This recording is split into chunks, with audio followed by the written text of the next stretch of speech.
Yes,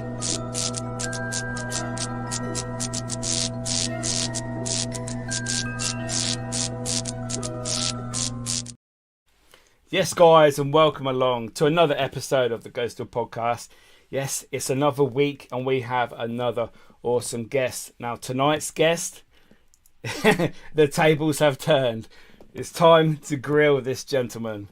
So tonight we have Justin from the Paranormal Monkey Podcast. Hey, how are you doing, Miki? You all right? Whoop, whoop. Whoop, whoop. Yeah, I tell you what, it's really weird being on this side where I'm thinking I can relax. I can, usually I've got to have all my questions ready and I know what so it is completely in your hands, Miki, I tell you. That's what we like, a payback. Yeah. No, exactly. It's going to be good. It's going to be fine. Oh, absolutely, yeah. But thank you for coming on to my podcast before, and it was great to kind of finally get you on and talk to you properly. Yeah. But you can definitely get your own back now. It's all good. I really found it like we were just chatting in a coffee shop, to be fair, on your pod. Yeah. Well, that's so relaxed and nice. That's the thing is like, when I first did it, it was one of those things where, because I'd previously done it in the past, like a version of a podcast when I was with Paranormal Truth years back. Yeah. And when I set this up, I thought, well, I want it to be kind of lighthearted. I don't want to take it massively seriously. I don't want to ignore the chat. Hey, Tim, Diane, people, Roger, how you doing? I wanted it to be kind of interactive, but I wanted it to be relaxed. So the guests and and also just being quite lighthearted, having time for people to ask questions and things, and just but what I did want, I always from the start was I wanted to get really knowledgeable people, either from experience, that knowledge, or whether that's academic or they've got a particular specialism or something. They're the people I wanted to try and get in, and it's it's working well, and I've enjoyed it so far. I've had some great people on. I've had some people on which are just really hard to talk to, and I've had some. Most people have been really easy to talk to. So it's all good. I've had them where it's like, come on, Yeah. I shouldn't say that because I can't name names. No, can I? But anybody who's watching my podcast, they will probably know that. There's a few people you have on, and they just give you kind of yes, no. Yeah, good. One word answers. It's like, oh god, this is torture. Yeah, So that's awesome. So, for those people watching that don't know, probably all your followers from your channel have come to join us today. But the people also on Catch Up, etc. If you could just tell us quickly who you are and what you do, that would be great. Yeah, so basically, hey, how you doing? My name is Justin Cowell. I started this paranormal journey from, without boring people, from about the age of 8. And anybody who's followed me will know that in the 1980s, my home had a poltergeist in it. Not for long. It was kind of one of those typical short-lived poltergeist cases. It was about 8 weeks. But it had an impact, and from that point, I started to read up about it, and I became fascinated by the paranormal.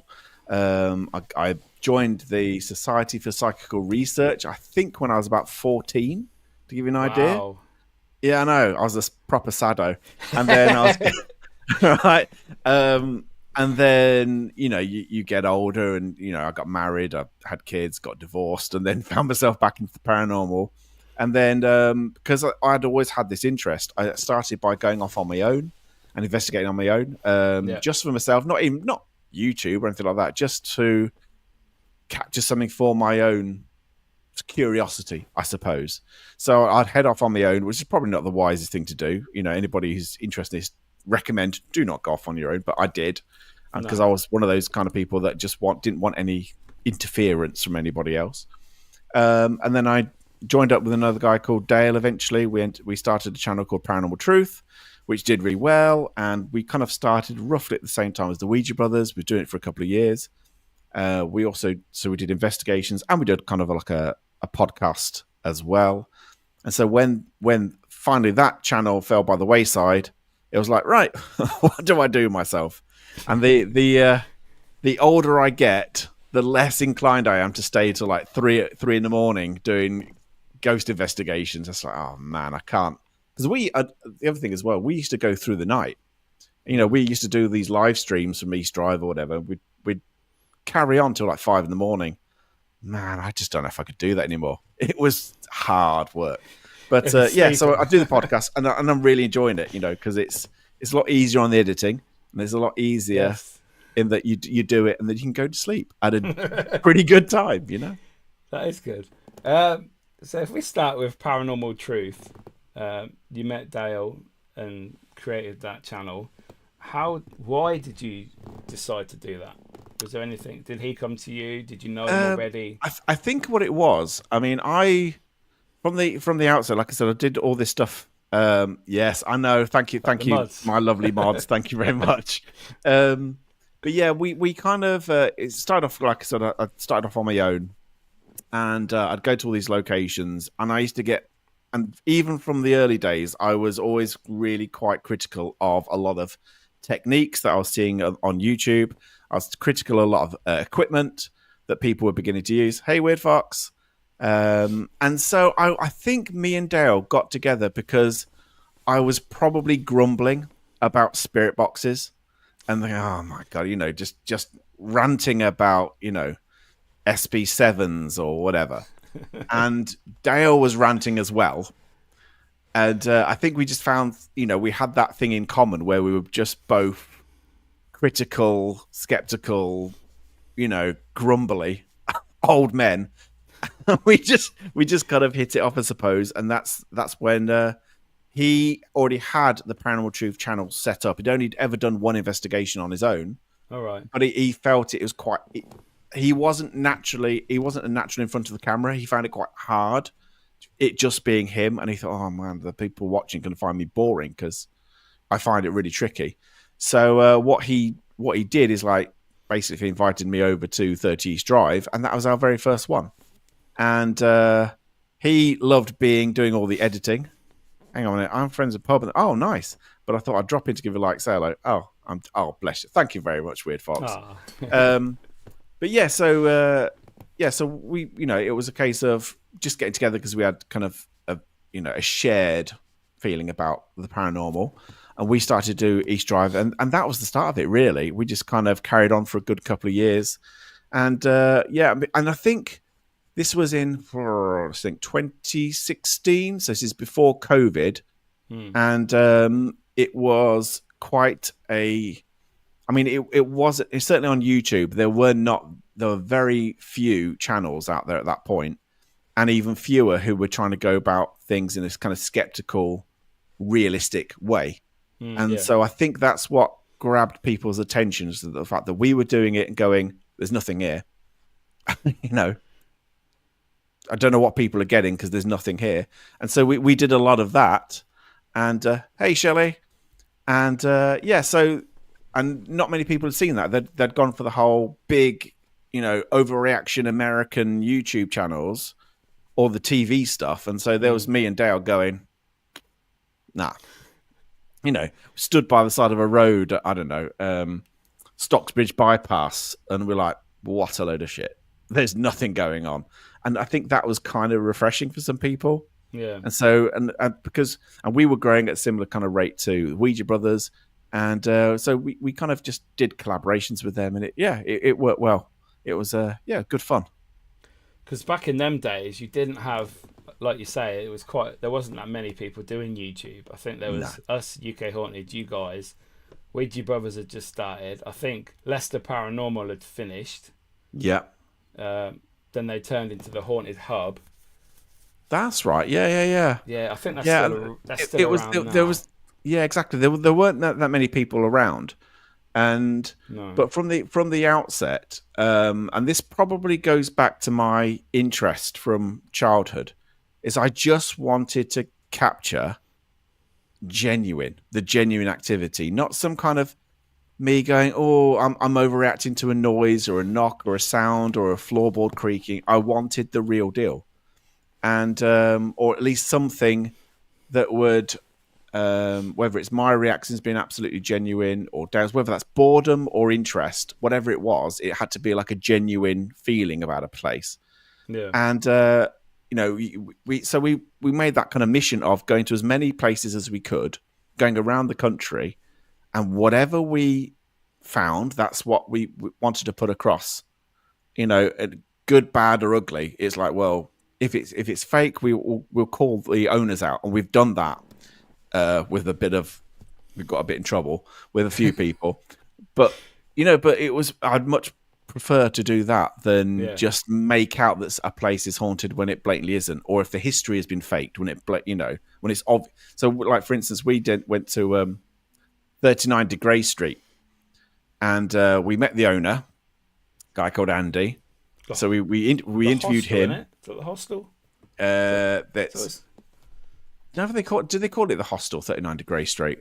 I'm sure. I don't know if it was. It's a rundown bloody place. Anyway, I've never been there. Apparently, it was all made up, wasn't it? Yeah. So Andy has this story, and so we interview Andy, and he tells his story. Great, and we're there going, yeah. Well, we'll just tell it like it is. If we don't get anything, we don't get anything. And it already been on the media, and already had TV shows about it. Barry Guy had seen something or other. Anyway, and yeah, and we went there. So we interviewed Andy, and then we also asked Mike Covell, who's a Hull historian, to come along, and we interviewed Mike, who, in one foul swoop, rubbished all of Andy's story. He was like, because Andy was like, "Oh yeah, this used to be a mortuary, and it was this, and the previous tenants could not stay here. They ran out, and no one's been able to stay here for more than a couple of weeks, and blah blah blah blah blah." We bring in the historian, who's got all of the deeds, all the records, all of the history, and goes, "No, it's never mortuary, and no." I've got here on the owners of the property. They stayed here for 10 years. They never left after 2 weeks. Blah blah blah. Yeah. So I know. She'll be good, Roger. Yeah. So, and I kind of enjoyed that because you're casting a light on, these false stories and these false histories. And at that point, we didn't really care who we offended, and I think we were a lot more outspoken. Certainly, Dale definitely didn't care what he said. And he rubbed up a lot of people the wrong way, including getting blocked and banned by Most Haunted and Zach Bagans and anybody else that we were kind of having a comment about. Let's put it that way. And we didn't care at that point, I've got to say. I think that's what it was like back in them days, though. It was like, we're doing our own thing. We're gonna, if it happens, it happens. If it's real, it's real. If not, we're not going to go with the bullshit because, nowadays everything is like sensationalized, isn't it? Yeah. Everything, look at this for YouTube, for TV, trying to get on TV, all this crap. And you wouldn't, it's very rare, like you get people, there's only a few teams going now that actually, we don't get nothing, so we're going to put nothing out. That's what you'll see in our videos. It's a rarity. I mean, you got to kind of have a bit of a balancing act because you've still got to make it entertaining, obviously, and yet you've got to be realistic. And everything that we were seeing, I mean, things have got more and more ridiculous because the big YouTube channels that are out there that overreact to everything with the dramatic music and the gasping and the demons and the spirit boxes and the reacting to the slightest noise or overlay noises that have obviously been faked, and the kind of all of that has gained a huge following, and some of these channels are in the millions of subscribers, and for better or worse, a lot of British YouTubers have jumped onto that particular bandwagon and thought, great, that's the way to do things. And I've never, ever been like that. And it kind of, I can't watch it. I just can't watch it because it annoys me so much. Why give it a crap history? Why overreact to stuff that blatantly isn't going on? And I want to see people going back to not so much just sitting in a room writing everything down and being dull and boring, because that will never ever entertain anybody. No. But doing things where the stuff you have, the equipment you have, and I've been really dead against flashy gadgets and these kind of things, right? But the equipment you take should be there to either verify phenomena or not, or whether it's let's say if you're doing if it's things to sense vibrations, then you have something to sense vibrations. If it's like obviously voice recorders, if it's something to pick up on drafts, then that's the equipment you take to determine whether there's a draft. And that kind of equipment, all for. But it's just it's the other stuff that really annoys the shit out of me, I've got to say, because it's everywhere, and it kind of muddies the paranormal and continues to make the paranormal a bit of a joke, I've got to say. Yeah, it's definitely a road that I don't like going down. I mean, in the past, I have liked all the gadgets and the gizmos, but now I use very little. But what I used to, what I used to. I was going to say that's how I started. That's why I've got a bloody K2 meter that I don't actually use. I thought it was just a show. And a spirit box and things, because I bought that stuff. Yeah. Watching Ghost Adventures in the early days, thinking, oh, what do I need? Oh, I'll need a K2 meter. I need a spirit box. I need an attach, a speaker to attach to it. And so I bought all this crap. And then as time goes by, you just go, that was crap. Let's just sling it. I'll bin it because it doesn't work, or it's just a bit rubbish, or it gives me false positives. And so, but you do. Over time, you do start getting rid of this stuff, Yeah. Sorry to interrupt, by the way. That's all right. Yeah, I was just going to say, I used to like the early series of taps, Ghost Hunters, where they would get someone come to their shop and say, oh, we've had this happening. Could you come and have a look? They'd go there. They'd map the place out with voice recorders, with cameras in every room. They would do baseline checks, any EMF spikes, anything that could possibly cause an issue or hallucinations, anything like that. And then they'd just sit there and not much would happen. And then they called it a night. But I used to love that. That is how I used to investigate at the beginning. And then, like you say, Ghost Adventures turned up and they made it fun and like, dramatic and like, boom, Yeah. And it's I sort of went that way a little bit.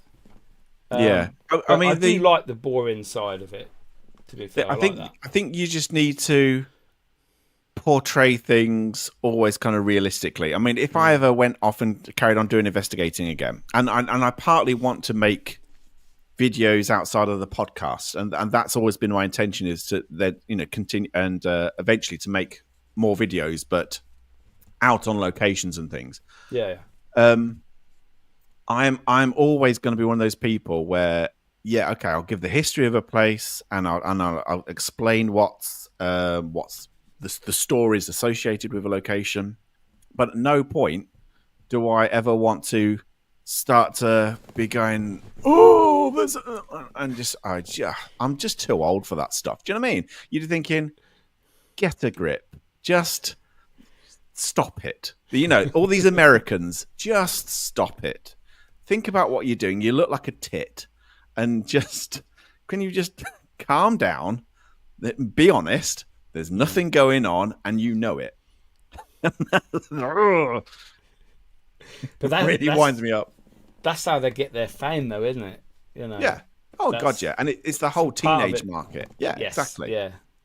And their subscribers are predominantly, kids in their teens who want a bit of a kind of a scare, but don't have the sense to see things skeptically. Yeah, like Sam and Colby fans. Yeah, essentially. You just scream and shout. Yeah, scream, shout as much as you can. Have lots of fast cuts, because that's what works on TikTok, Instagram, YouTube. Lots of fast cuts, lots of sound effects, lots of transitions, over dramatic, and the whole thing about just shouting at each other. I mean, I know this sounds very kind of British, but when you got these people sitting in a car just shouting at each other about Stonehenge or whatever, it's like, oh, for God's sakes, just stop it. That sounds like Project Fear. Well, there's a lot like that though, you know. Yes. And Oh, I know. Yeah, and you see the new teams that come out, and they start off on TikTok because that's obviously the new platform to be on, and it's just like, what you doing? yeah. Oh God, yeah, yeah, absolutely. And I mean, it's a bit like the older I get, the more kind of curmudgeonly I get, and the more more kind of like I think I'm turning into Jeremy Clarkson or something, because you're just thinking, oh, just stop it. You look like a tit. Just pull your trousers up, take the sort yourself out, get rid of that rubbish equipment, and just be honest with your viewers for once. Yeah, it's. I don't know when it would change. What will make it change? I think a lot of people get bored, realize they don't make the money that they think they're going to make. It's not as fun, and then they just fizzle off and do something else. I tell you what that needs to happen, and what I'd like to see happen is going back to the shouting doing time. Yeah, I know, right? But going back to some of the methods of the old school people, like Peter Underwood, who would set up an investigation. And right, Peter would do some things which I wouldn't do. So, for instance, he would do seances and he would do Ouija board sessions and all that kind of stuff. But predominantly, he was a very kind of scientifically minded person, setting things up to explain the phenomena, not prove it, if that makes sense. Yes. So he's not trying he's not trying to get a ghost on film. He's trying to explain what people may be experiencing. There's a massive difference between those two things, where we have gone way, way down the other way of trying to get, whether it's through fakery or whatever, trying to capture a ghost for views, subscribers, making out that there's things there when there isn't, instead of explaining the phenomena that occurs with rational. I'm not saying. I know it's a pseudoscience, but trying to explain things rationally in a scientific way. We need to go the other way. We need to go back to the old school stuff. Hey, Paul, you're right. Because it's otherwise just going to continue to be a bit of a joke, basically. And I want to see videos that are entertaining but grounded in realism. Essentially, you got to have both. Yes, you got to make it entertaining. I don't mean overreacting, but yeah, have the really good cuts, the transitions, the sound effects, the history, the stock footage, all of that to make it interesting, but keep it grounded in reality. Because then you've got that balance. And I think, the likes of Uncanny, which is superb, because at least they allow the reader to make their own minds up. They don't belittle the eyewitness, for instance. They just let the eyewitness say their piece and then try to, get other people's, views or experiences to back up what they've said. And then they leave it to the viewer. That I much prefer that. Or even going back to the old school documentaries that I grew up on in the 80s, which were just, this is what occurred. This is an interview. But it was without that sense of, isn't paranormal a joke? And that has always been the thing which has annoyed me with newspapers and books and on YouTube. It's a bit of a joke, particularly on TV, where it's just seen as a joke, or it's I know even with things like Help My House is Haunted, it's still got that air of, well, it's just for a bit of fun entertainment. It's just a bit of a joke, really. So no one's going to take it seriously kind of attitude. And I think it kind of makes it kind of, what's the word? Belittles or dumbs down, I think, the viewers, and makes out that the viewers are stupid for believing in this stuff anyway. And that's what I don't like. No, I've got a question for you. When you're out and about and you meet people and they say, "Oh, what do you do?" and you're like, if you go into like your podcast, etc., do you ever, like, I never tell people that I go ghost hunting, purely for the fact, like you say, it's seen as pretty much of a joke. Oh, ooh, spooky ghost, and all that. It's like I only talk to people if if they're interested in it, and I'll Yeah. judge it by how they're speaking with me. Do you ever Yeah. get into them sort of conversations? I tell you what's funny is, and I think this is I don't know if this is a British thing or an international thing or not, but people don't talk about ghosts. Not really, right? But then if you're in a crowd, like for me, if I was in a staff room and then somebody mentions a story or something weird that occurred to, let's say, a family member, more and more and more people then add their own experiences. Yeah. Right? So they don't talk about it until they're almost given permission to talk about it. And then, oh, I heard something, and oh, this happened to my mum, and this happened to my dad. And oh, I had a really funny experience last month when. And it's a really weird thing where I think people generally find it fascinating, but because of that fear factor of, oh, I'm going to be laughed at, they don't say anything about it. But I think there's probably thousands and thousands of people who've had genuine experiences and just don't talk about it. Do the people at your school know what you do? No. No. Well, my old school. I mean, I'm a supply teacher now, so I go to lots of different schools, and for me, that makes it a bit easier. That's a lot easier. Yeah. But earlier, when I was full-time teaching, which was a little while back, I only called myself paranormal. I didn't call myself Justin, and people didn't know my actual name. I just called myself the Paranormal Monkey or Paranormal Monk for a while, because I thought if a parent sees me on YouTube, makes the connection, oh, that's my daughter's teacher, right? What the hell is he doing with a Ouija board? Or what the hell is he doing?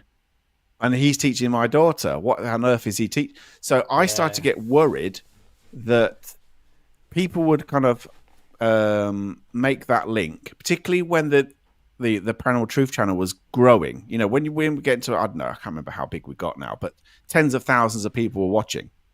So at that point, you're thinking, in any town, there'll be at least a few people that had either heard or followed that, you know, when you've got like a few, you know, like tens of thousands of people following you. And I thought, oh, it's going to get to a point where there's going to be an awkward conversation. And I don't know how to broach this kind of thing. So I was a little bit worried about that. But since doing the supply teaching, it's much, much easier because I'm thinking, well, if anybody does find out, I'll be gone in a couple of weeks, or I'll be gone next week, or I'll be in a different school. So it doesn't really matter that much, you know? Yeah. That's I suppose that's a saver for you, but you know, it shouldn't be like that. You should be able to enjoy your hobby, but like you say, there is a stigma attached to it. It's seen as like.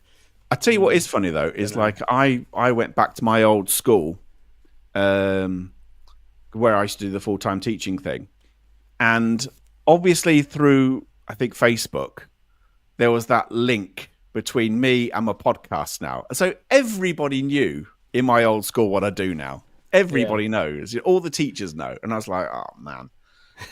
So you know about that, do you? And then, oh, yeah. It's like, oh, shit. But yeah, surprise. It's all good. Yeah, exactly. Oh, you're into that weird stuff. Yes, I am. So talking about, you mentioned the Grey Street, the story being fake. Is there any other stories within the paranormal cases, maybe, that you don't think add up or think that could possibly have been falsified? I mean, we went to a lot of places that had these great stories, you know, and by and large did not get anything in these supposed really haunted places. So you know, and you become a bit like, well, you feel a bit flat, to be honest, because you're there going, well, what are these people getting? What are they seeing? How are they seeing it? What are they experiencing? Because we went there for hours on end and got nothing remotely like what these people have got. Yeah. And I know you've got to keep going back and back to like certain locations and stuff, but one of those places was the Ancient Ram Inn. Right now, I know people have had experiences of the Ancient Ram Inn. I don't know if you've had experience of the Ancient Ram Inn, or I just remember I've been there a couple of times, and it was essentially all based on John Humphreys' stories. Which, if you listen to any old footage of John's stories around, what's happened to him, they're kind of intriguing and disturbing, and I honestly think all of it is made up. All of it. And I think all of it was probably made up for revenue to repair the house because it's a very old building. The whole story around the pagan grave, I don't believe any of that. There's no historical proof of any of that. The stories around the bishop's room, they all seem to have came from him. The succubus or incubus, whatever it was, right? They all stemmed from him. So when he died, and we went into the Ancient Ram Inn, I think it was the week or even could have been the day of his funeral. And we thought, brilliant. Because we thought, he's being buried today. If we're ever going to get something happen in this house, this is the night. And we just got cold. That's it. There was nothing else other than just getting really cold in that place. Silence, complete silence.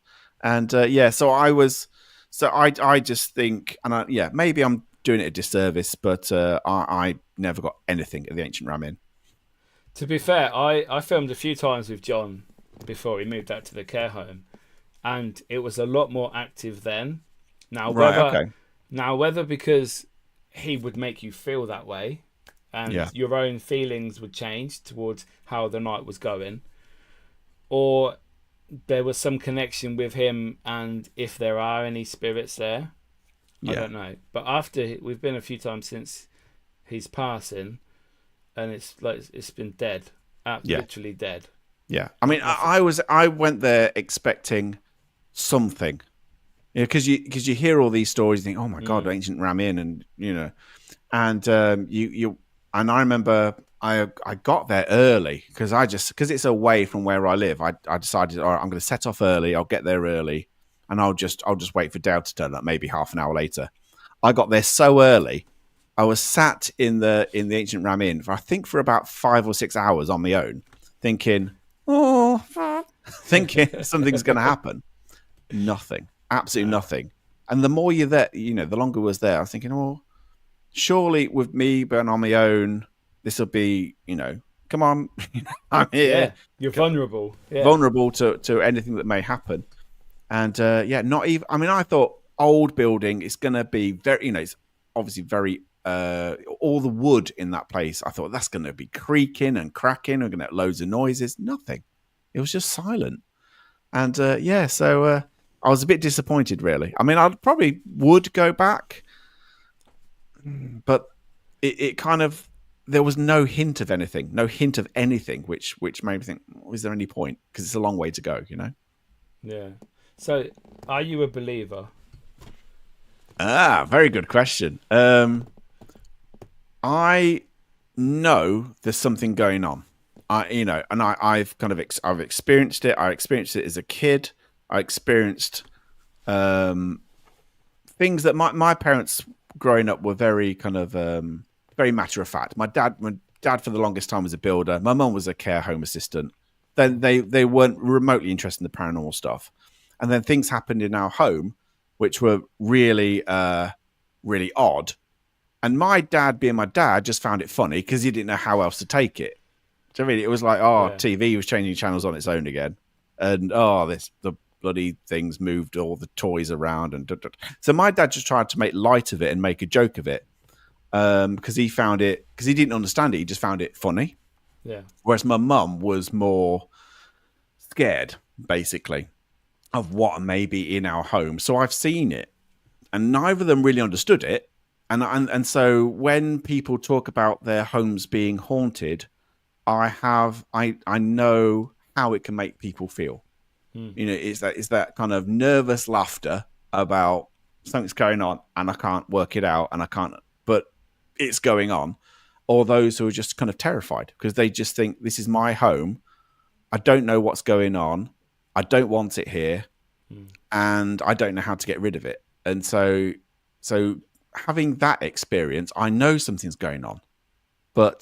And plus East Drive, and sorry guys, certainly my mods, I apologize for talking about 30 East Drive, and Diane's heard this 100 times, but I had an experience, or Diane and myself and about 8 other people had an experience in 30 East Drive, which, hand on heart, was absolutely genuine.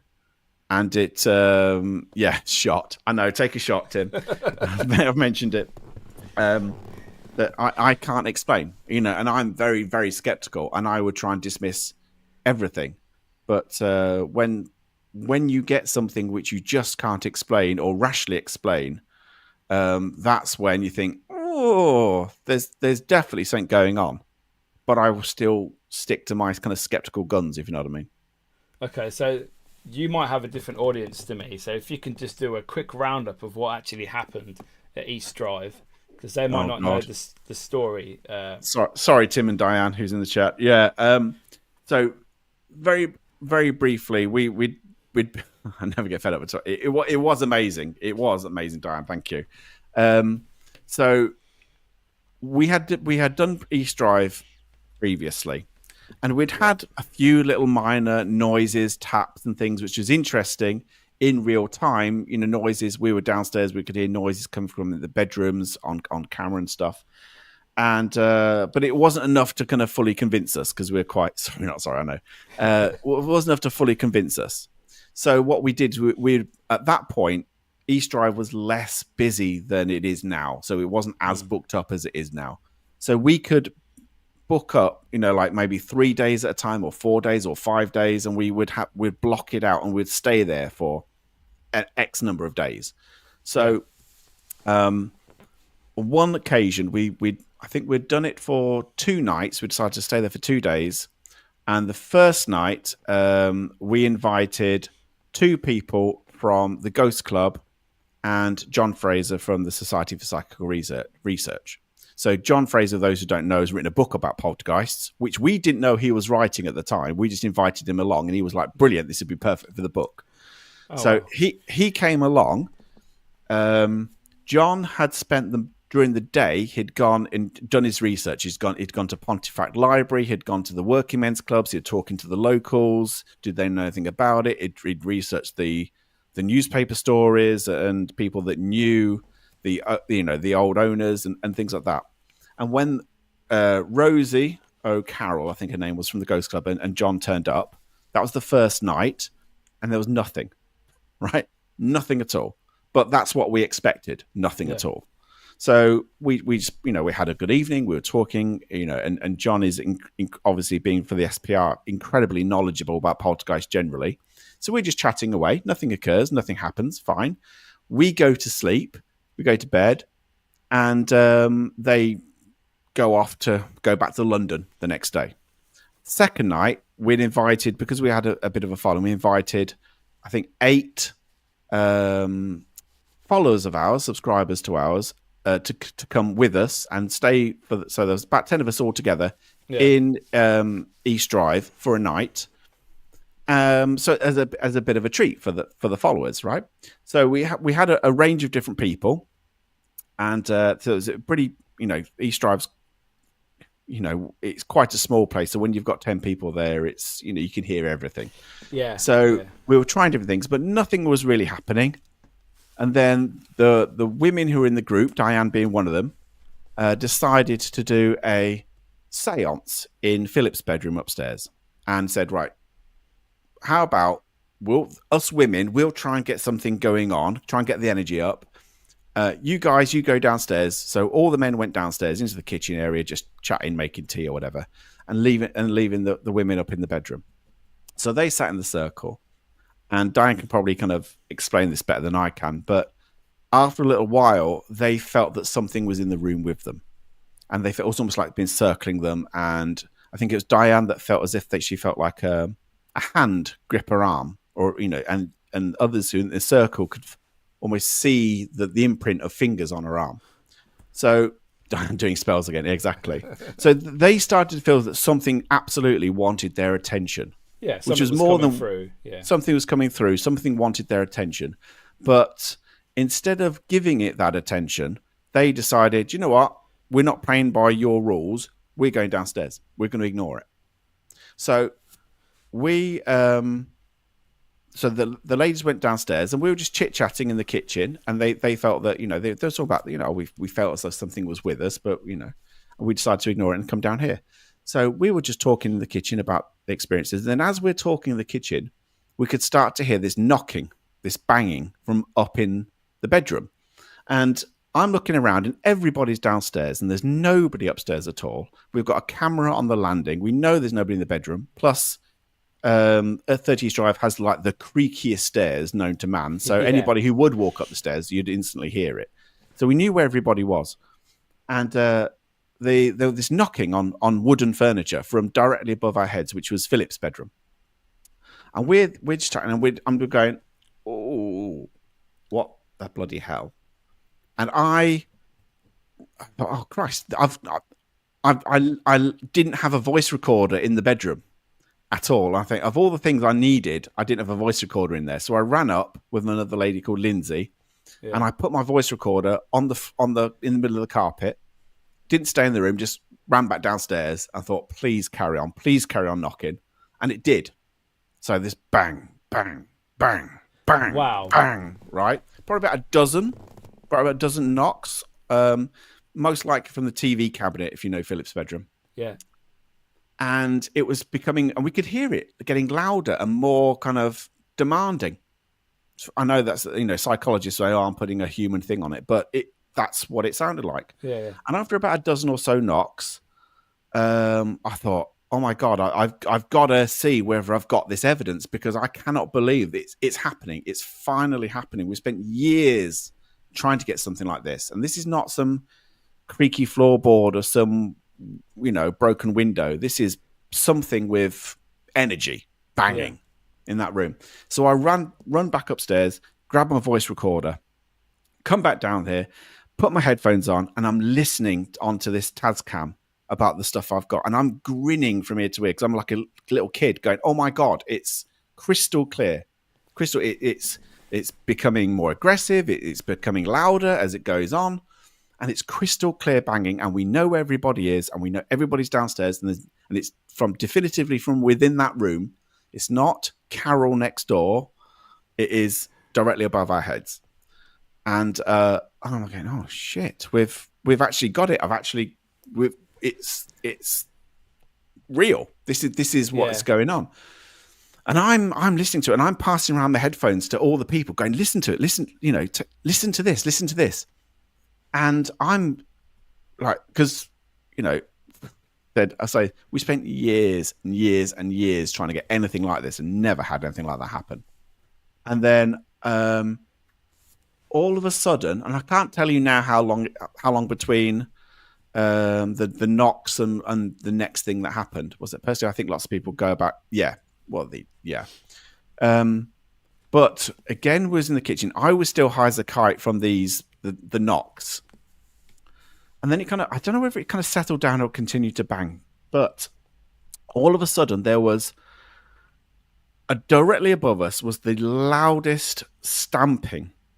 It wasn't, like I say, it's not footsteps. It was stamping, bang, bang, bang, bang, bang, going, and we tracked the footsteps. This banging, marching noise. Yeah, we tracked it from the doorway of Philip's room, going diagonally across Philip's bedroom, and then it kind of stopped in the corner of Philip's bedroom, right? And I'm looking around, going, first of all, where is everybody? And I'm looking out, going, yeah, everybody's downstairs. The noise and the energy had the noise was so loud and with so much, like Diane said there, with so much purpose, that it made the light in the kitchen sway from the energy of it. Wow. It was genuinely insane. And then so I thought, oh my God, we've got a camera on the landing. We had a live stream going, and the camera's on the landing just outside that bedroom. So we're then reviewing the footage, and we're reviewing, because we thought, my God, this was so loud to us in the kitchen, it must be deafening on the camera, because it's right outside the bedroom door, facing the toilet. Yeah. And we reviewed the footage, and you could not hear it. You could not hear, or you could barely hear the banging. Wow. You could hear our reaction in the kitchen louder than you could hear the banging footsteps from next to the camera itself, which made you think then it's going through the ceiling, not on the floor of the bedroom, if that makes sense. It was the most insane thing I've ever experienced. I don't think anybody who was in that, because it was not just me trying to take my word for it. There was, like 8-9 other people who witnessed it as well. And I don't think I will ever experience anything like that again. I don't expect to. And I think whatever it was, whether it's because of the women getting, riling it up in a way by ignoring it, and it was a case of possibly, don't I'm here, don't you dare ignore me, which is exactly what happened. To this day, I still think about that, and I still think, Jesus Christ, what the hell did we kind of witness? And then you watch all these people going, oh, it's 30 East Drive, it's a money-making scam, there's nothing there, blah, blah, blah, blah, blah. And all I can say is, it might be absolutely silent now, and it may be silent for most people, because I've been quite back a few times since and not got anything. It's been absolutely silent. The most recent times, it's been absolutely silent. But that one night, I have never, ever experienced anything. And I've just not experienced anything like it. We went back afterwards, I think the year afterwards, and we went there for 5 or 6 nights, doing a live stream every night, and we had Kieran O'Keefe joining us for one of those nights, and we had the Ouija brothers join us, and we had weird things like kids giggling in the hallway. That was witnessed by 2 police officers who had popped around like in the middle of their night shift, and we were showing them around and laughing and stuff. And Steve from the Ouija brothers had a Chucky doll, right? And we were a bit annoyed. Well, we weren't annoyed. We were kind of embarrassed because these 2 police officers come in from a night shift, see the lights on. They heard the stories about the place, wondering if they could come in and have a little look round. And we've got a Chucky doll. Steve has strapped a knife. Steve strapped a knife to one of its hands, thinking it would be funny if on the camera with the Chucky. Anyway, so I'm thinking, oh Christ, these coppers what are they going to think to this? Oh, wow. These nutters.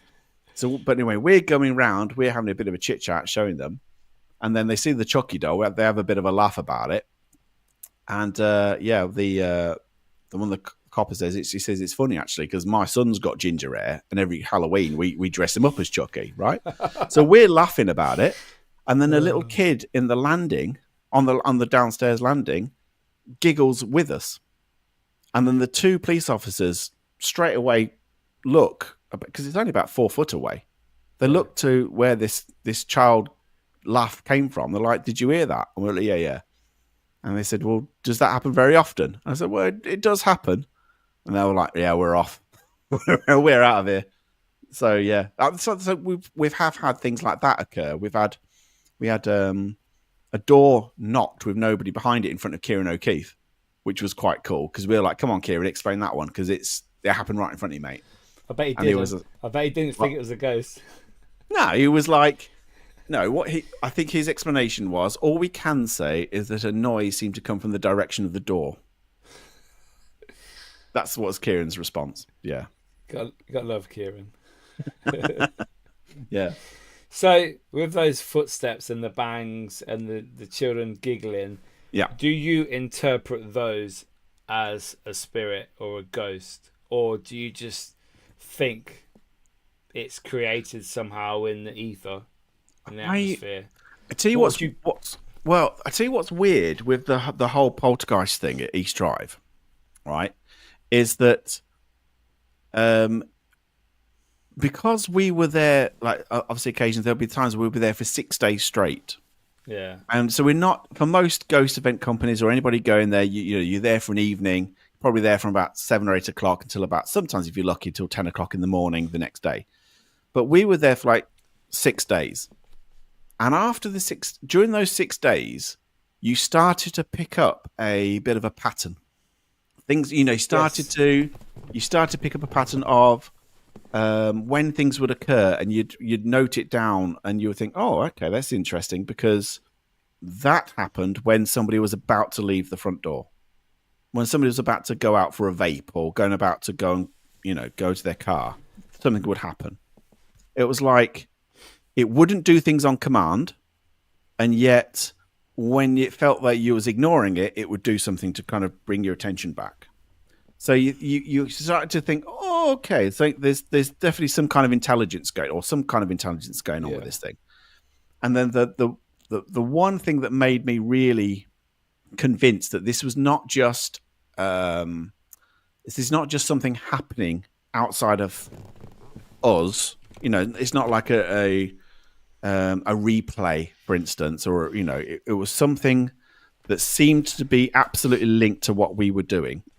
We did what we did once is we had these live streams 8 o'clock at night till 5 in the morning, and we were talking and we would try different things out. We do locked off cameras. We would talk to camera. We would try and do things together. We try and do things on our own. You do everything you can possibly can over that time, and you get slightly delirious around about 3, 4 in the morning. By the time it gets to 5 o'clock, you're absolutely exhausted. 5 o'clock, I think, Christ, you're talking crap basically by this point, right? Yeah, I can imagine. And when it gets to 5 o'clock, I said, right, guys, we're absolutely bushed. Thank you so much for joining us. Blah blah blah. Right, join us again tonight, 8 o'clock next day. Right, and we'll be doing it all over again. Right, hello, children. Yeah, Tim. I pretend to be the child catcher at one point. Right. Anyway, so you do that. You finish at 5 o'clock, and because we were so exhausted, me and Dale would be within 5-10 minutes of turning the cameras off. We'd be getting into bed. We were like, all the equipment can just stay where it is. Lock the doors, turn everything off, and we're going to bed. Dale would go into one room, Philip's bedroom. He would close his door, and within 5 minutes, he'd be snoring. Me, I'd be in Diane's room, get into my sleeping bag, and I know when I'm really tired, I'm out for the count within, again, 5 minutes. Yeah. So they're in our gear, in our sleeping bags, close the doors, everything off within 5-10 minutes. And I know this would be quick because I would fall asleep really quickly. As soon as my head hits the pillow and the door's closed, I heard marbles being thrown on the landing right outside my door, hitting, and you can hear hitting the skirting boards, right, on the outside landing. And you're so tired.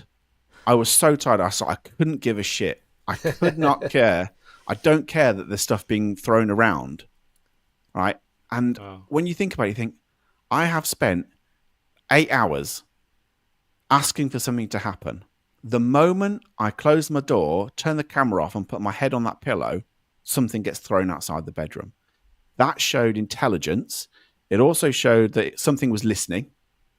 Yeah. Listening to everything we were saying, watching us, if that makes sense, or feeling as though we were watching us, because as soon as we stopped, that's when something would happen. And I think if that means there's some form of intelligence going on. How it's intelligent, I do not know, but it's a very, very weird feeling. And then you read up thinking, that podcasts have this like a naughty child. That is exactly how it feels. Yeah. It's exactly how it feels. But yeah, very, very odd. So yeah, I don't think it's just a replay of something. I do think it's linked to us and it's reacting to us in some way. Certainly in that place. I'd like to think it is. I'd like to think there's something out there that you could come back as spirit and interact with the living. I think that'd be nice. To have nothing at all would be, I don't know, horrific for me, to be fair. But then I wouldn't know because I'd be dead. So. Yeah, I know. I mean, it's I mean, some people think, oh, it's just something happening in its own time. That's not how it felt. No. You know, if it was in its own time, it would have no concept of the fact that I was there or I'd been asking for things, and it'd have no concept of the fact that I'd just gone to bed when it would throw things around. It was something that was obviously reacting to me, and obviously had reacted to Diane and the other women in that room by reacting like it did. It's very, very odd. Very odd. Yeah, it's you'll never capture it on camera. Very, Nope. very much doubt. No, well, no, it's and that's the other thing as well. We thought we would, we got it on a voice recorder because there was no camera in that room, and when we did have a camera right outside, on the landing, it's like the audio was muffled in a weird way. So you'd expect it to be really loud because we had very expensive high tech microphones which would pick up a gnat's fart. Yeah. And you can hear it. You could not hear the noise that was deafening to us downstairs in the kitchen. And you think you go over that in your mind, going, "Well, why is that? What is going on? Why is that?" And the other time, which makes you kind of question stuff, is those times when there was a point when Dale was in the coal shed downstairs, and he was calling out in the coal shed, didn't hear a thing, gave it up after 15 minutes, 20 minutes, or whatever, calling out, thought he got nothing. Review the footage, and there's a pig grunting on the sound on the audio. It's like, how does that happen? Where does the pig come from? Yeah. But then I read Colin Wilson's Poltergeist book, which details the Black Monk Pontifact story from the 1960s. And one of the things the family reported was farmyard noises. Right? Okay. So they're going, okay, so did they hear grunting pigs? Because that's what we heard, but only on the camera. Really weird. Really weird. Wow. So has there been any cases, the famous ones, maybe not so famous, that you'd like to have been involved with? Oh, like to investigate? Enfield, definitely. Massively so. Yeah. I mean, I think the only thing we'll say with Enfield is, obviously, it was an investigation of its time. You would never, ever, on a purely safeguarding thing going on, never be allowed to get that close to a family and to young kids.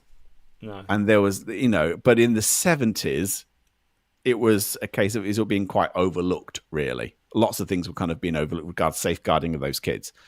That's from a pure teacher thing going on. But I remember reading about This House is Haunted when I was 14, 15. And I remember reading it, and it was the bit where the press photographer Graham Morris was hit by a Lego brick.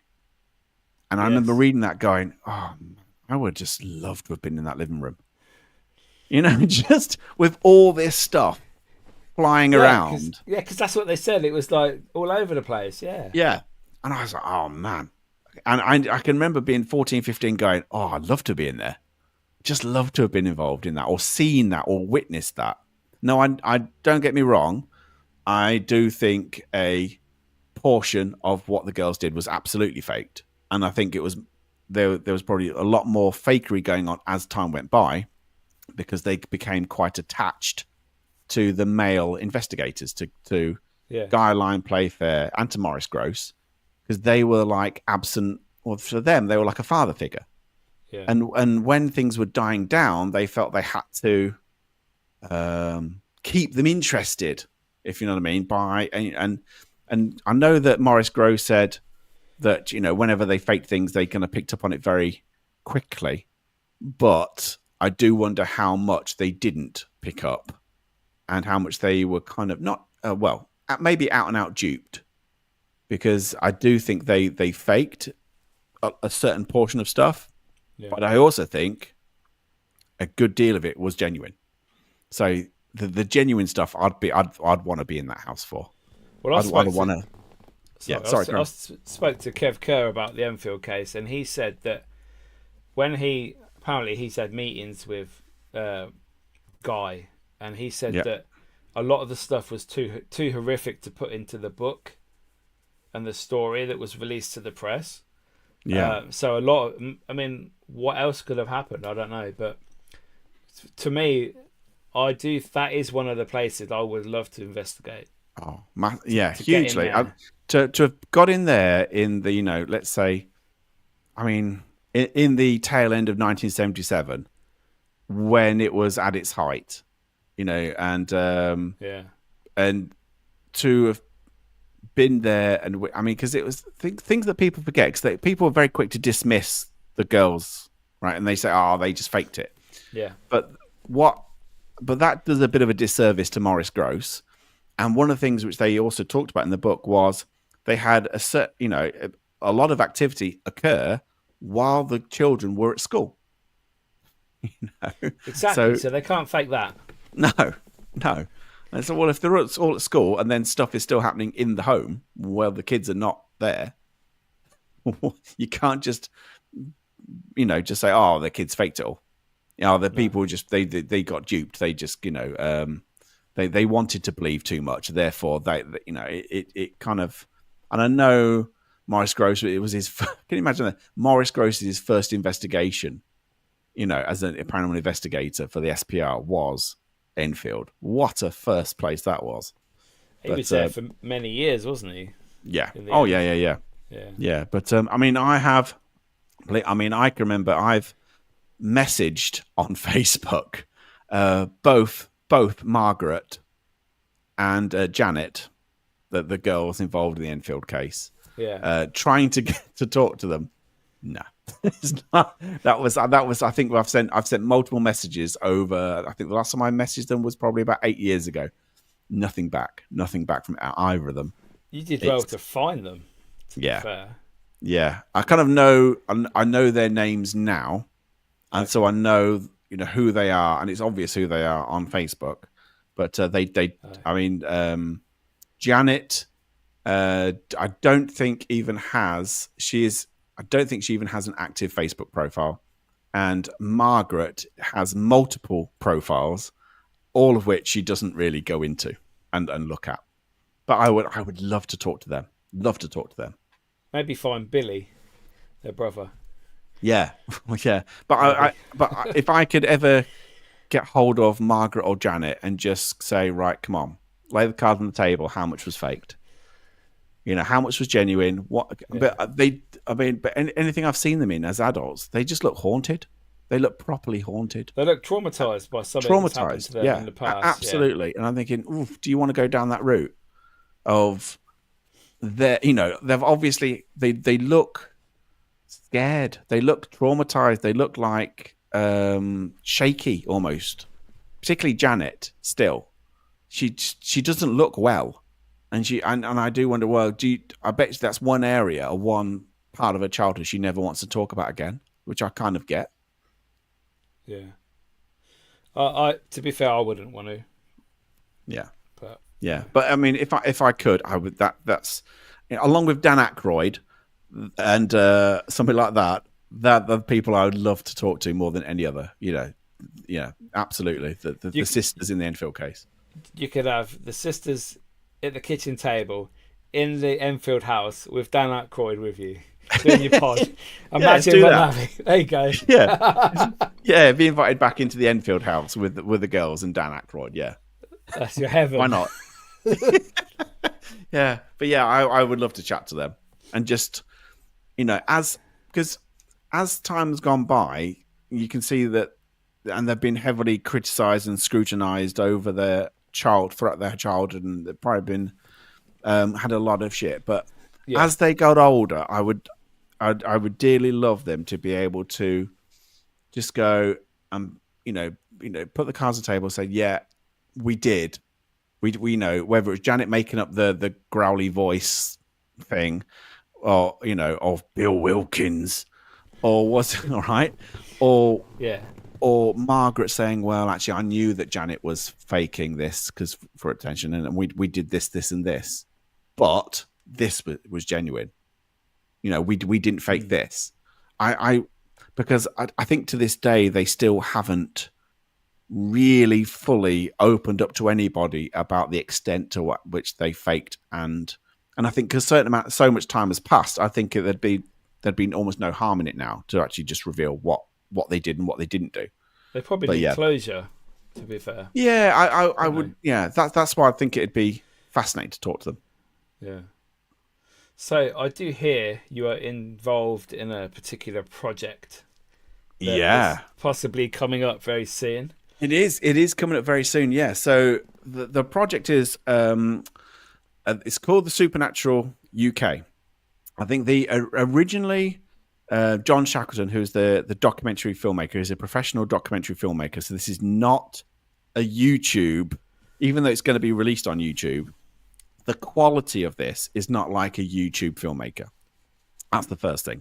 You know, he does he's done he does TV shows, and he does all the filming for TV shows on Channel 4, and and so he basically has this interest, and he thinks, he has this interest in the paranormal. He's done a few things, and initially I think it was going to be a focus on Somerset, an area, obviously in the UK, Yeah. and so he did a pilot, and he did a couple of episodes just purely focusing on Somerset, but then has decided to open it up into more areas of the UK. So it's called the Supernatural UK. So he'd already previously done a couple of episodes. Right. I've been involved in one of the episodes at the moment. I think he's done enough for 10, and I think 10. I think he's got 10 episodes all kind of lined up throughout. Like I say, throughout the UK. Myself and Diane Chambers, we went to a place called the Museum of Curiosities in Nottingham for one of the episodes, which is the episode he's going to start with. So when it gets released across YouTube, when it gets, and hopefully a lot of people kind of pick up on the show, because it's been really well done. And John, whilst he was filming it, from the outset, he wanted genuine people from regular jobs who are either skeptically minded or spiritual or just interested in the paranormal. But it's not like a YouTube thing. It's not like he just wanted to get across that these are that these are regular people, you and I, who have this passion, who have this interest, who are going to there and investigate a particular location, and coming from different points of view, right? And we went to the Museum of Curiosities, which was great. It was quite fun. I don't know if you've ever been, but it's quite an interesting place. There's lots of stuff going on. Yes, and I've not been to this is his third museum. I've been to the first two. I've not been to the newest one. Yeah, this is obviously. I went to the previous one, the one in the old cinema and things like that. So this is a different place. And so obviously he's got a lot of stuff in there, and I don't. One of the things that came out was, obviously he's got a lot of things which are meant to be haunted, like haunted dolls and things like that. And I'm not really a haunted doll kind of guy. I'm just not.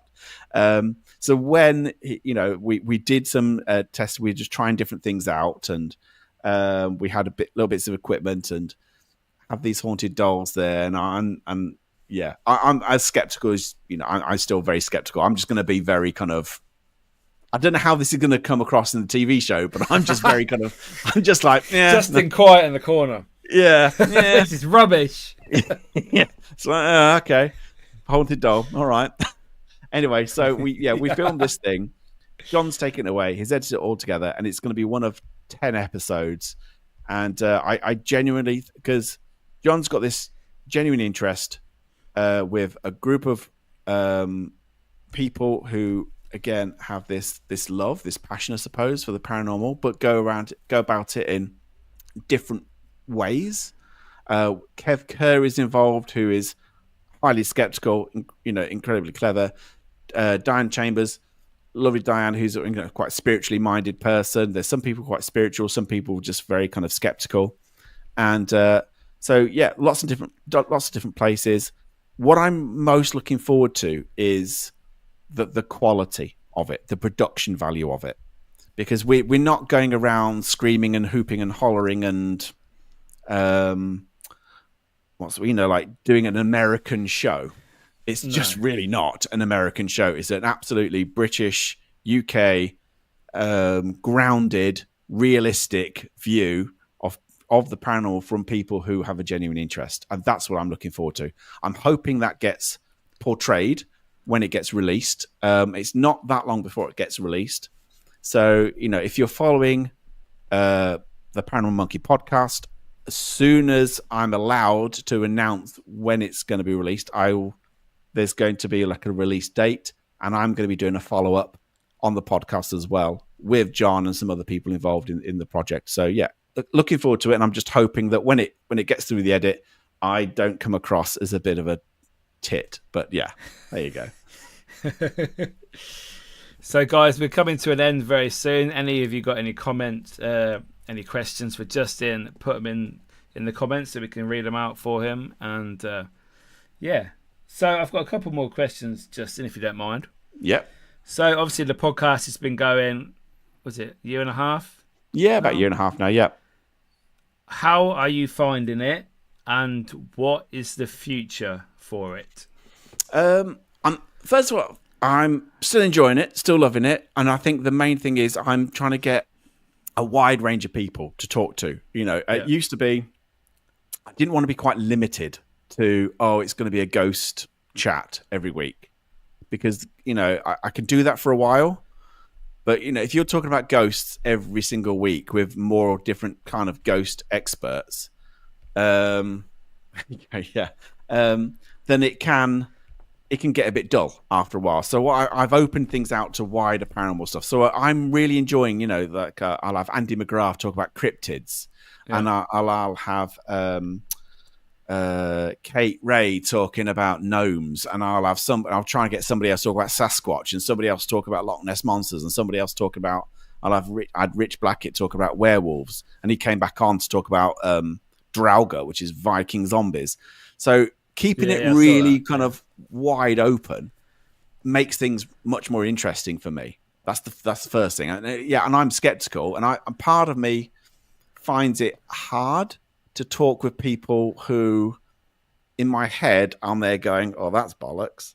I mean, sorry, right? I can imagine that. Yeah. So in my head, I'm going, "What are you talking about?" All right, but I can't show that. Obviously, I'm trying not to let that show. Thank you very much, TLS. Trying not to let that show, and trying to keep it quite light and quite relaxed. Yeah. Doing it only keep it to an hour, and in the hour they can introduce themselves, say their bit about their subject, then have like 10-15 minutes for questions and stuff. So that's so that's why I'm enjoying it, because I think it's the variety. What I want to do is not expand it so much, but if the subscribers grow and it carries on growing nicely, I'll probably not be where I am now. I'll probably want to have a bit more of a professional setup. But I also want to go out, so I'm not limiting myself to a podcast. I want to do and get into editing and do short videos of places that are meant to be haunted, but instead of just going out and doing what everybody else does, which is, night vision and walking around, I think I'll do this instead. I'd much go to a location during the daytime, tell people about the ghost tale associated with that location. And maybe go into certain places which normally you can't get into without paying a lot of money, whether it's like a stately home as a tourist with my phone, and video certain halls or rooms linked to the ghost stories that otherwise people wouldn't know about or see. So that's what I'd like to do alongside the podcast eventually. But all good fun, all enjoying it. I think people would like that, to be fair. I'd watch it. Yeah, and I think as long as it's kind of done in in a realistic way and an interesting way, and it's put together and edited in a way that's engaging, I think it should work. I think what I don't want to do is just be there going with a nasal voice. Now here is and this is right, because it just people are like, my God, this man's dull. So I want to try and keep it, light and entertaining. Yeah, exactly. Yeah. But not bullshit people. Yeah. No, that sounds good. So we got a question from Roger. Living or dead, who would be your dream guest on the podcast? Man. Obviously, people like paranormal investigators from the past. I would love to be able to quiz them. You know, Peter Underwood, I would love to have met. I didn't meet Peter Underwood. I interviewed his grandson, which was wonderful. But I'd love to have met Peter, and I didn't. I missed out on that. I would love to have met Maurice Grosse, and I missed out on that as well because he died as well. So Maurice Grosse and Peter Underwood, definitely. Just to get their views and their opinions on the state of the paranormal and how they would investigate and where are we going wrong and all. We're off, Tim. Anyway, right. So definitely those kinds of people. Yeah. Dan Aykroyd. Yeah. I think Dan Aykroyd, because the thing about Dan Aykroyd, not just the Ghostbusters thing, but Dan Aykroyd's family have always been into the paranormal. So that's, right. I mean, so I think it was his father or uncle wrote books about the paranormal. So he's very, very knowledgeable about the paranormal and has a genuine interest in it. So I think Dan Aykroyd would be great. If we can steer him away from the, was it the vodka talk, Skull Vodka or whatever it is he has. But if it's just about, I think he'd be really cool. And I'd like to, interview him, and I'm trying to think whether there's anybody else. I mean, if it's living or dead, somebody who's passed away and who can tell me what it was like. And, what really happens. What really happens when you die. Or whether it's nothing at all. I think the closest I came to for that was... Don't forget Yvette. Bugger off Yvette Fielding. Although, funny enough, I think I sent her a message inviting her on. You never know. Future guest. I think I did. I think I did have invited Yvette Fielding on. Not to rip her apart or anything, but just I just don't think she would do it because of the questioning. I don't think she would particularly like to be questioned on the ethics of Most Haunted and how they've gone about it, and the issues and the fakery and things like that. I don't think she'll be upfront for that. No. I much as I would love her to be upfront about those kinds of things, but I don't think she would be. But I would still like to talk to her. Because that's what everybody would be wanting me to talk to her about, is the fakery and stuff. But I would like to talk to her about the influence of Most Haunted and how big Barry Guy, right? The influence of Most Haunted, because it was massive, and the impact of that, amazing, and the positive impact of that. Yes. And I think then, when I've given her loads of positives, then I'll come out with so tell us how much shit you faked, and then she'll block me. I think she blocked everybody. yeah, exactly. But I would kind of like to, in a weird way, like to interview Yvette Fielding. Why not? She might be a great guest. She's trained in all that. So exactly, she might be, but I think she'll be very careful what she says, and if she doesn't like what she hears, then I think she'll more likely just turn the interview off. And she'll probably want to know the questions beforehand as well. Oh yeah, most definitely. Yeah. And you'd have to sign an NDA and all that. Everything else that's involved. Yeah, but anyway, so somebody who's dead who can tell me what it's like to pass over. That'd be quite a cool one, just so you get the answers finally to all the things you ever wanted about the afterlife. Yeah. But other than that, yes, some people like that. But yeah, I have no interest in some of the big stars like Zach Bagans. No interest whatsoever. No. The really big ones. Not even to quiz him and all the shit. Nah, because he's full of his own ego, and I think that's just you can just tell the man will do anything to big himself up. Yeah, and even in how he talks and even how he presents himself, I would not be. I mean, I can hide a lot, but I don't think I'd be able to hide my face where you're going, you utter tosser. You just think, oh my God, just grow up. Just stop talking in that ridiculous way. Talk normally, because it's all an act. Yeah. So 2 more questions from me. Bucket list location to investigate. Anywhere in the world. We're going tomorrow. Where are we going? There's a couple of places actually I would love to do. All right. One is I would like to spend a good amount of time in the Paris catacombs. I'd really like to go down there. Tower of London, obviously, is always like top of my UK list, but I'll never be able to get in there. Veglia Island in Italy would be awesome, and I cannot remember. There's a place in India that is locked every night because of the number of spirits in it, and nobody can go into it at night. And I cannot for the life of me remember. It's like an old temple fort. I can't remember exactly what it is, but there's a place in India that I keep hearing about where it is so haunted, the authorities have to lock it up at night to stop people from going in and for their own safety. And that just intrigues me. And I'm thinking, if that gets locked up at night then to stop people from going in because of the sheer number of spirits and spiritual activity for their own, that's the place I want to get in there. I want to get into that place. But yeah, I cannot for the life of me remember the name of it. But yeah, it's in India, and somebody will be able to Google it, I'm sure. But yeah, if I hear any tales like that where it's really haunted, extremely haunted for my own safety, I'm like, get me in there then. Yeah, it might just be a spiritual side of the Indian people. The reason it's locked. Yeah, exactly. But I mean, it'd be good to check out for yourself, though. Yeah, I lived out in India for a while, and I heard some mad stories, and very much linked to the Indian gods.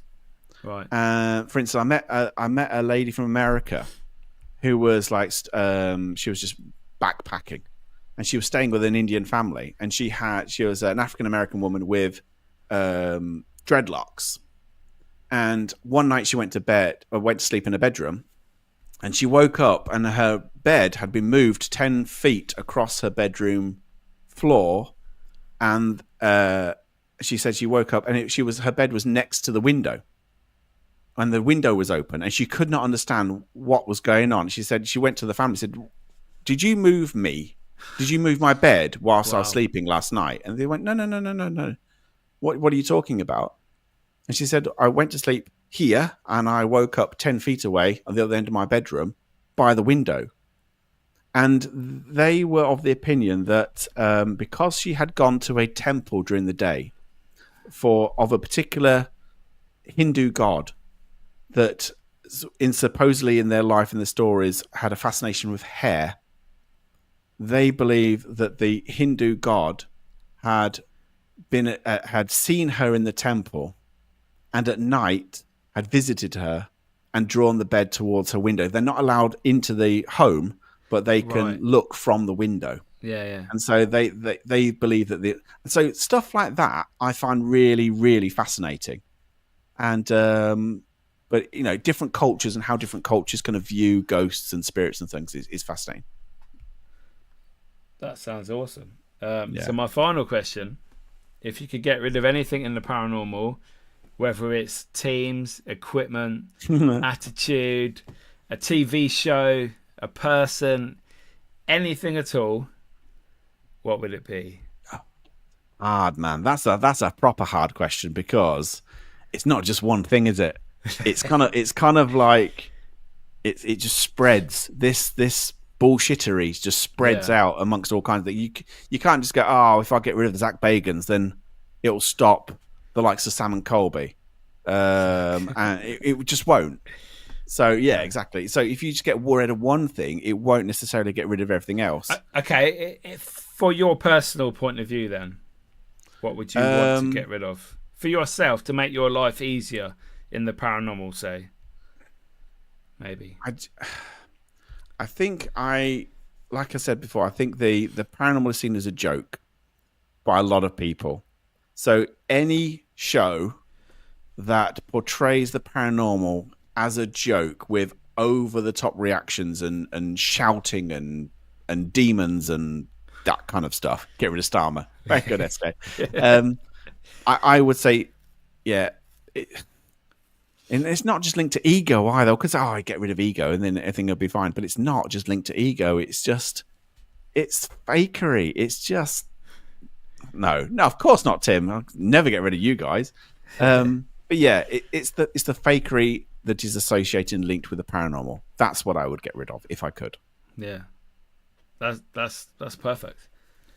So, thank you very much, Justin, for joining me this evening. No I'd just problem. like to let the people that aren't your followers that have come to this channel how to get hold of you, where to watch your podcast, etc. Yeah, so podcast, if you just look for the Paranormal Monkey, so on YouTube or Paranormal Monkey Podcast, you'll find it. I'm there as Paranormal Monkey. So if you haven't subscribed, please do subscribe. You know, it's a small little channel, but it's kind of growing and it's nice, you know, and it's all very friendly. Every Monday I do have a guest, or I try to have a guest every Monday, and then every other Thursday I do like a little chat called the Chimps Tea Party with people, the followers, and we talk about all kinds of different topics. So yes, Spans, you bloody missed it. Absolutely ridiculous. Thank you, Mark. Thank you for saying that. Yeah, perfect. So again, awesome. Thank you so much for coming on and joining me, Justin. It's been a pleasure. We've had an awesome chat. Thank you very much. No, thank you very much for inviting me on. It's been awesome. It's been easy chatting. Let's put it that way, Mickey. Yeah, and that's because I can't shut up. It's easier, believe me, as you very well know. You get a guest that's chatty, it's easy sailing, you know. But I look forward to more podcasts that I can listen to while I'm mowing at work. Yay! Exactly. So thank you so much, Justin. No problem. Thank you. All right. So there you go, guys. What an awesome guy Justin is. One of the OGs from back in the day. Make sure you go and subscribe to his channel. Watch the podcast. Join the memberships. He's an awesome, truly great guy. And yeah, from me, thank you so much for joining me this evening. A lot of you guys have come from Justin's channel. Welcome. Hello. Hopefully you'll stay, subscribe and all that shizzle. But yeah, thank you so much. And I'll see you next week. See you later.